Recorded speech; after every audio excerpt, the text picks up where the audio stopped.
Welcome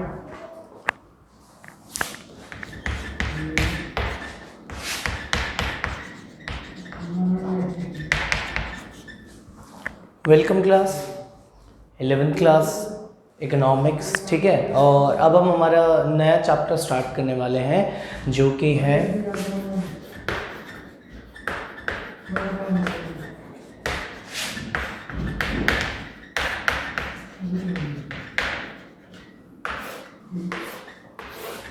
measures of dispersion, यानी कि परिक्षेपण के माप। अब ये परिक्षेपण के माप का मतलब यानी कि मेजर्स ऑफ डिस्पर्जन का मतलब क्या होता है। अभी तक हमने मीन मोड मीडियन पढ़े, यानी कि माध्य माध्यिका और बहुलक पढ़ा। उसके अंदर हमने ये देखा था कि जैसे मीन की अगर हम बात करें, माध्य की हम बात करें, तो अलग अलग सीरीज़ हैं, अलग अलग श्रेणियां हैं। माध्य क्या आ रहा है, माध्य उन सीरीज़ का, उन श्रेणी का एक ऐसी वैल्यू आ रही है जो पूरी सीरीज़ को रिप्रेजेंट कर पा रहा है, ठीक है। जैसे मैं आपको बताता हूँ, मानकर चलिए कि एक परिवार है जिसमें 4 लोग हैं और 4 लोग कुछ कुछ रुपए कमाते हैं और उनकी औसत आय 15,000 है। उनकी औसत आय कितनी है? 15,000। तो इसका मतलब उनकी कुल आय यानी कि टोटल इनकम 60,000 होगी, ठीक है जी। एक फैमिली में 7 लोग हैं जिनमें से मानकर चलिए कि जिनमें से एक आदमी नहीं कमाता, 6 लोग कमाते हैं। उनकी एवरेज इनकम यानी कि औसत आय भी 15,000 है, ठीक है। उनमें से हर एक आदमी लगभग कितना कमाता होगा? 10,000। जैसे देखिए, मानकर चलिए कि फैमिली ए है। फैमिली ए का एक मेंबर कमाता है 20,000 और दूसरा मेंबर कमाता है 5,000, तीसरा मेंबर कमाता है 10,000 और चौथा मेंबर कमाता है 25,000, ठीक। तो टोटल कितना आ गया? 60,000। टोटल कितना आ गया? 60,000 आ गया। और माध्य कितना आ गया? 15,000 आ गया, ठीक। एक फैमिली बी है, इसमें मानकर चलो कि 8 लोग हैं। कितने लोग हैं? 8। लेकिन सब काम नहीं करते, 3 ही लोग काम करते हैं। ऐसे 8 लोग हैं। ये कमाता है 50,000, ये कमाता है 5,000 और 8 मत मानो आप, इसको 6 मान लो, और ये भी 5,000 कमाता है। टोटल कितना हुआ? 60,000। माध्य कितना आया? 15,000। देखो, माध्य तो दोनों का सेम है, मीन तो दोनों का क्या है? सेम है। लेकिन आप देख रहे हो इनमें वेरिएशंस कितना है। ये लगभग बराबर सा कमा रहे हैं, 20-25, ठीक है। यानी कि इनमें ज़्यादा वेरिएशंस नहीं है, ज़्यादा फर्क नहीं, ठीक ठाक है, एवरेज है। यहाँ फर्क बहुत ज़्यादा है, एक आदमी तो बहुत ज़्यादा कमा रहा है और बाकी के 2 आदमी थोड़ा थोड़ा। तो माध्य इनके वेरिएशंस को नहीं बता पा रहा है, ठीक है। इनका जो वेरिएशन है, इनका जो फ़र्क है, ये हम डिस्पर्जन से पढ़ेंगे। किससे पढ़ेंगे? डिस्पर्जन से, यानी कि परिक्षेपण से। क्लियर है वाली बात? अब आगे देखिएगा, हम सबसे पहले परिक्षेपण में क्या निकालते हैं? हम निकालते हैं परास, यानी कि हम डिस्पर्जन में सबसे पहले निकालते हैं रेंज। क्या निकालते हैं? रेंज। रेंज को बोला गया है परास। क्या बोला गया? परास। रेंज का फॉर्मूला है highest value minus lowest value, highest value minus lowest value. ऐसे ही ये तो रेंज है, ये तो क्या है? रेंज। अब रेंज के अलावा एक चीज और निकलती है, वो है कोएफिशिएंट ऑफ रेंज, जिसको हम बोलते हैं परास का गुणांक। क्या बोलते हैं? परास का गुणांक। और इसका फॉर्मूला होता है H - L बटे में H + L। परास के गुणांक का फॉर्मूला क्या होता है, h माइनस एल अपॉन में h प्लस एल। ये h माइनस एल प्लस में अपॉन में h प्लस एल। हमको ये दो, सबसे पहले आज हम ये दो चीज़ें निकालना सीखेंगे। सबसे पहले हम क्या सीखेंगे आज, ये दो चीज़ें। अच्छा, श्रेणियाँ अलग अलग तरीके की होंगी, तो अलग अलग तरीके की श्रेणियों में कैसे कैलकुलेशन होगी वो हम देख लेते हैं। जैसे देखो, मानकर चलो हम बात करते हैं सबसे पहले इंडिविजुअल सीरीज़ की। किसकी बात करते हैं, इंडिविजुअल सीरीज़ यानी कि व्यक्तिगत श्रेणी की। किसकी बात करेंगे, इंडिविजुअल सीरीज़ की यानी कि व्यक्तिगत श्रेणी की। आज हम इसकी बात करते हैं। तो देखिएगा, जैसे मानकर चलो वैल्यू है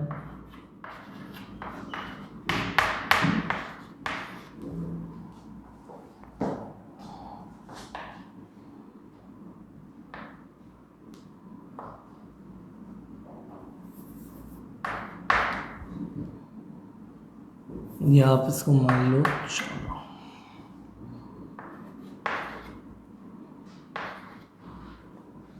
ये। अब इन सब में से सबसे बड़ी वैल्यू कौन सी है, 40। कौन सी है, 40। और सबसे छोटी वैल्यू कौन सी है, 10। देखो, सबसे बड़ी वैल्यू तो क्या है, 40, और सबसे छोटी वैल्यू क्या है, 10। ठीक है, आई बात समझ में। अगर हमको इसका रेंज निकालना है, क्या निकालना है, रेंज यानी कि परास, तो h माइनस एल, तो यानी कि 40 माइनस 10 यानी कि आ गया 30।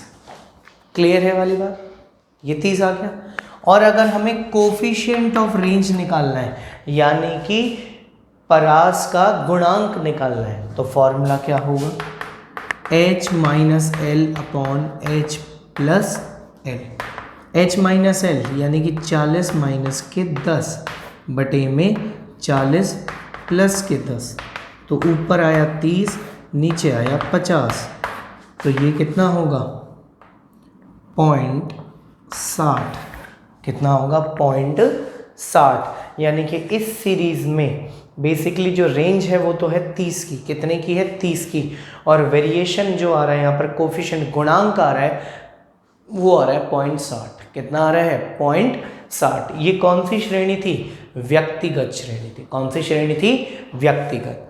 अगर हम डिस्क्रीट सीरीज की बात करें, अगर हम किसकी बात करें, डिस्क्रीट सीरीज की, यानी कि डिस्क्रीट सीरीज का मतलब है खंडित श्रेणी की अगर हम बात करें, तो क्वेश्चन यहाँ पर कैसे होगा, तो देखिएगा।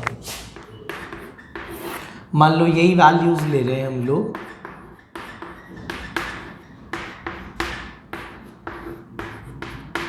मान लो ये ले ली हमने वैल्यूज,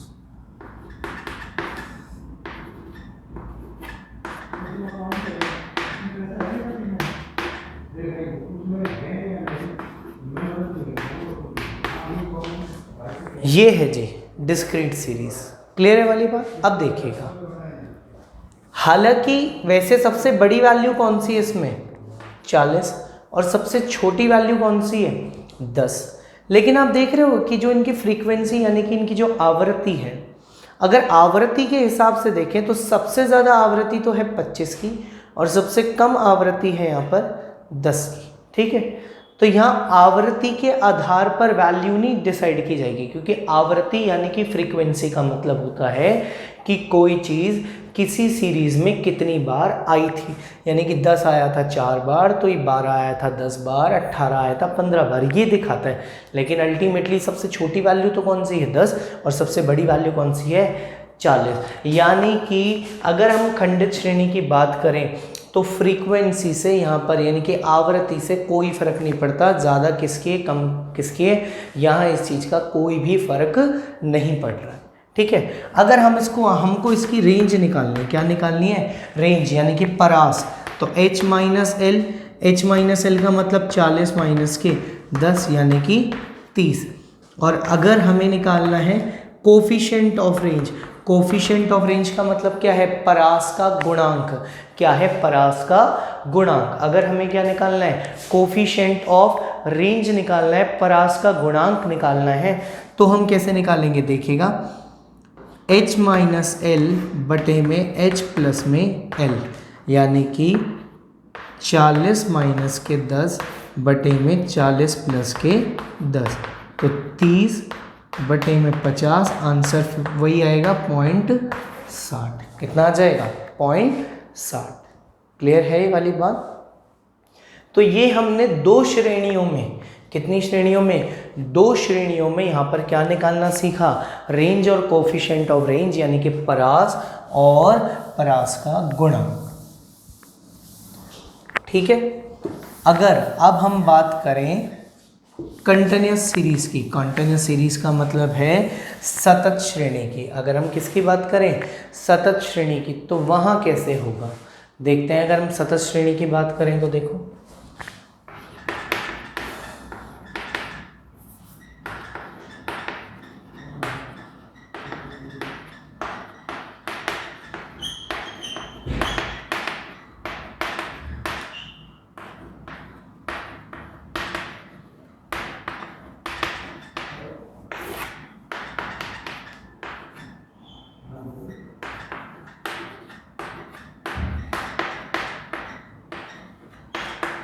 ये है। अब फ्रीक्वेंसी तो इसका कोई लेना देना है ही नहीं, वो बात तो हम पढ़ ही चुके थे। तो इसका मतलब जो भी वैल्यूज़ हैं यहाँ पर, उनकी शुरुआत कहाँ से हो रही है? 10 से, यानी कि इस श्रेणी में कोई भी वैल्यू 10 से छोटी तो नहीं होगी, और वो जा कहाँ तक रही है? 80 तक, यानी कि कोई भी वैल्यू 80 से ऊपर नहीं होगी।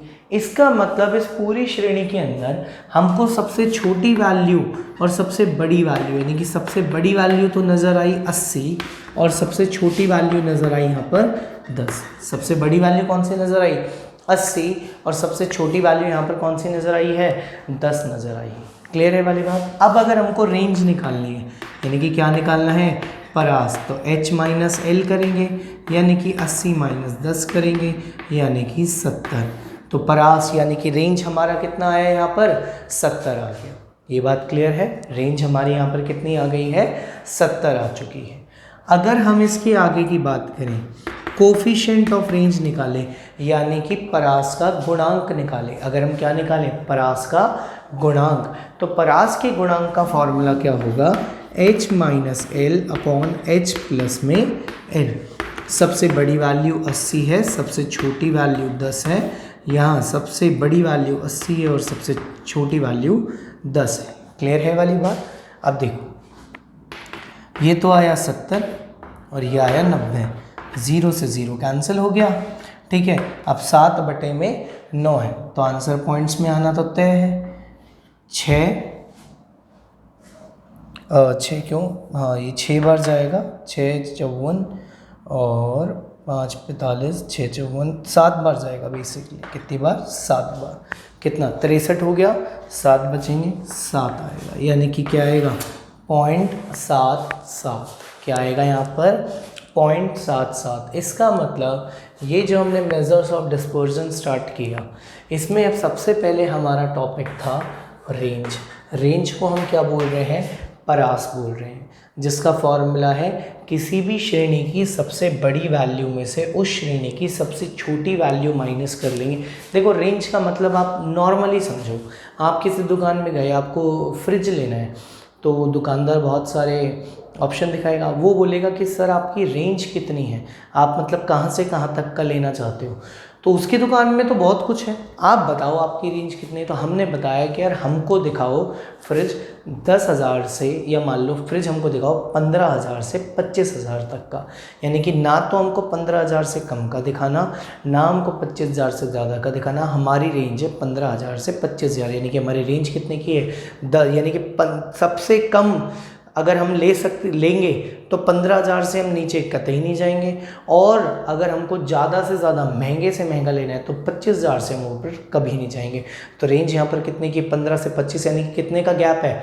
10,000 का। कितने का डिफरेंस है? 10,000 का। तो रेंज है हाईएस्ट में से लोएस्ट वैल्यू माइनस करना। और कोफिशिएंट ऑफ रेंज यानी कि परास के गुणांक का फॉर्मूला क्या है? Highest minus lowest upon highest plus lowest, यानी कि सबसे बड़ी में से सबसे छोटी वैल्यू माइनस करके भाग में सबसे बड़ी प्लस में सबसे छोटी वैल्यू। ये किसके फॉर्मूले हैं? रेंज के। क्लियर है ये वाली बात?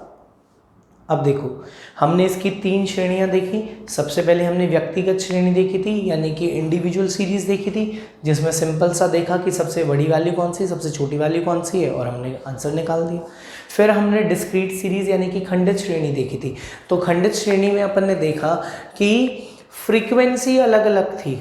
फ्रीक्वेंसी क्या थी? अलग अलग। जो हमारी सबसे बड़ी वैल्यू थी उसकी फ्रीक्वेंसी ज़्यादा नहीं थी, आवृत्ति ज़्यादा नहीं थी, क्योंकि देखो आवृत्ति से लेना देना भी नहीं है। आवृत्ति का मतलब क्या होता है कि कोई चीज़ कितनी बार आई है। 40 अगर 4 बार आ जाएगा तो 42 थोड़ी बन जाएगा, रहेगा तो 40 ही ना। अगर वो 10 बार आ गया तो 80 थोड़ी बन गया, रहेगा तो कितना? 40 रहेगा। तो 50 बार आया, कितनी बार रहेगा? रहेगा तो वही वैल्यू ना। तो आवृत्ति से कोई लेना देना नहीं है, इस बात का ध्यान रखिएगा। तो यहाँ पर हमारा फर्स्ट जो क्लास है मेजर्स ऑफ डिस्पर्जन की, यानी कि परिक्षेपण के माप की, वो हमारी फर्स्ट क्लास यहाँ पर होती है कंप्लीट। इसके बाद हम नेक्स्ट क्लास के अंदर हम आगे पढ़ेंगे यहाँ पर चतुर्थक पढ़ने वाले हैं। जैसे अपन लोग मीडियन के अंदर, माध्यिका के अंदर चतुर्थक निकालने सीखे थे ना, वैसे ही चतुर्थक यहाँ निकालने होंगे। यहाँ हमको अंतर चतुर्थक रेंज यानी कि परास निकालना होगा, ठीक है, अंतर चतुर्थक गुणांक निकालना होगा, और बेसिकली हम ये कह सकते हैं कि यहाँ पर हमको अंतर चतुर्थक विचलन भी निकालना होगा। यहाँ हम 2 चीज़ निकाल रहे हैं, हम 3 चीज़ निकालेंगे, यानी कि क्वार्टाइल रेंज निकालेंगे, क्वार्टाइल डेविएशन निकालेंगे, और कोफिशिएंट ऑफ क्वार्टाइल डेविएशन निकालेंगे। तो अभी हम वो आगे पढ़ेंगे नेक्स्ट क्लास के अंदर, तब हम देखते हैं। तो आप ये देखिएगा अच्छे से, ठीक है। Thank you.